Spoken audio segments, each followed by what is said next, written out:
یاد رکھیے شیطان ہمارا ازلی دشمن ہے. آدم علیہ السلام کے وقت سے اس نے دشمنی کی ابتدا کر دی تھی.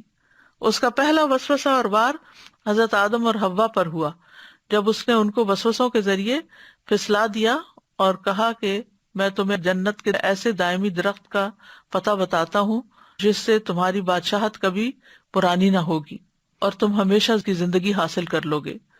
قسمیں کھا کر اپنی بات کا یقین دلایا اور دھوکے سے ان کو پھسلا دیا، اور پھر آدم علیہ السلام کو بار بار وسوسے ڈالتا رہا.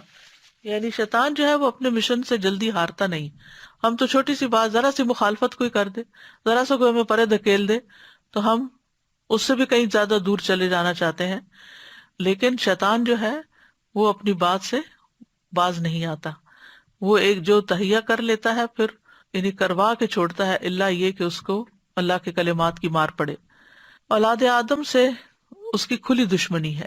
قرآن مجید میں آتا ہے ان الشیطان للانسان عدو مبین، بے شک شیطان انسان کا کھلا دشمن ہے. شیطان نے کثیر مخلوق کو گمراہ کر لیا ہے، اور شیطان کا ایک ہی ہدف ہے، ایک ہی ٹارگٹ ہے، اور وہ بندوں کو گمراہ کرنا. بس اس کی زندگی کا ایک ہی کام ہے. یحییٰ بن معاذ کہتے ہیں اے ابن آدم شیطان سے بچ جا، کیونکہ وہ تو قدیم ہے، تم نئے ہو. وہ بڑا ایکسپرٹ ہے، وہ فارغ ہے اور تم مصروف ہو.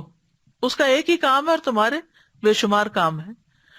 اس کا صرف ایک مقصد ہے کہ وہ تمہیں تباہ کر دے، اور تمہارے کئی مقاصد ہیں.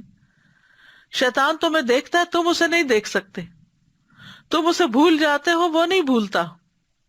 تمہارا نفس اس کا مددگار ہے اور اس کے نفس کی طرف سے تمہارا کوئی مددگار نہیں ہے. تو یاد رکھیے ہر انسان کے ساتھ ایک جن شیطان ہوتا ہے، اور پھر وہ انسان کو بہکاتا رہتا ہے، اور اس کے حملے اور چالیں جو ہیں وہ بہت زبردست ہوتی ہیں، لیکن بالآخر کمزور ہوتی ہیں، اور وہ اللہ کے ذکر سے ہوتی ہیں.